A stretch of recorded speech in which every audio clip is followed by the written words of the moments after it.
Japan ని భారీ భూకంపం వణికించింది.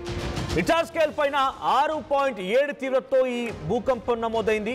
దీంతో ఒక్కసారిగా అలలు ఎగిసిపడుతున్నాయి. సముద్ర భూగర్భంలోనే ఈ భూమి కంపించడంతో టెక్టానిక్ ప్లేట్స్ లో కదలికల మూలంగానే భూకంపం వస్తుంది, అందరికి తెలిసిందే. అయితే జపాన్ లాంటి ప్రాంతాల్లో ఈ టెక్టానిక్ ప్లేట్స్ అనేవి కూడా చిన్నవిగా ఉంటూ ఉంటాయి. ఎందుకంటే ఐలాండ్స్ ఎక్కువ, సుమారుగా 1000కి పైగా ఐలాండ్స్ ఉన్నాయి. సో అటువంటి దాంట్లో ఇప్పటివరకు జపాన్లో 1500 సార్లు భూమి కంపించిందట. 1500 సార్లు భూమి కంపించింది. అది పెసిఫిక్ రింగ్ ఆఫ్ ఫైర్ అనేటువంటి కూడా ప్రాంతంగా చెప్తూ ఉంటారు జపాన్ అనేది. సో దాంట్లో 4 మేజర్ టెక్టానిక్ ప్లేట్స్ ఉన్నాయి, 4 మేజర్ టెక్టానిక్ ప్లేట్స్ ఉన్నాయి. సో మొత్తం ఆ 4 మేజర్ టెక్టానిక్ ప్లేట్స్ మొత్తం కదలికల నేపథ్యంలోనే ఈ భూకంపం సంభవిస్తూ ఉంటుంది. Pacific plate, Philippine sea plate, Asian plate and North American plate. So ఇవన్నీ కూడా కదలికలు.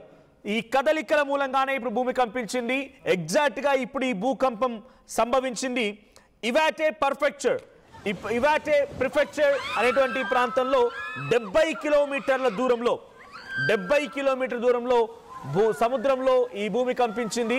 దీని ప్రభావంతో ఇప్పుడు పెద్ద ఎత్తున సునామీ హెచ్చరికలను కూడా జారీ చేశారు. తీర ప్రాంత ప్రజలను అలర్ట్ చేశారు.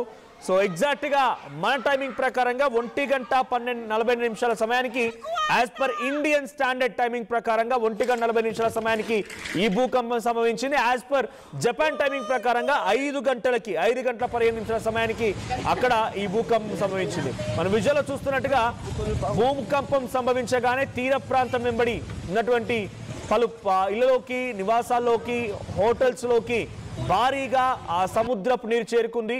సో అక్కడ కార్లు ఒకదాన్ని ఒకటి తాకడం, వణికిపోవడం, ఆ రోడ్ అంతా కూడా బ్లాస్ట్ అలా ఊగడం మనం చూస్తూ ఉన్నాం. సో ఎక్కడ చూసినా ఒక హైలైట్ నెలకొంది. సో జపాన్లో తరచుగా భూకంపాలు వస్తూనే ఉంటాయి. జపాన్లో ఎప్పుడు చూసినా కూడా భూకంపానికి సంబంధించి అలర్ట్స్ జారీ అవుతూనే ఉంటాయి. సో చూడండి, అలలు ఎగిసిపడుతున్నాయి. సో సునామీ హెచ్చరికలు జారీ చేశారు. సో ఇది ఏకంగా పసిఫిక్ కోస్టల్ లైన్ కూడా టచ్ చేసే అవకాశం ఉంది. దీని ప్రభావంతో మిగిలిన ప్రాంతాల్లో కూడా కొంత అలర్ట్స్ జారీ చేశారు.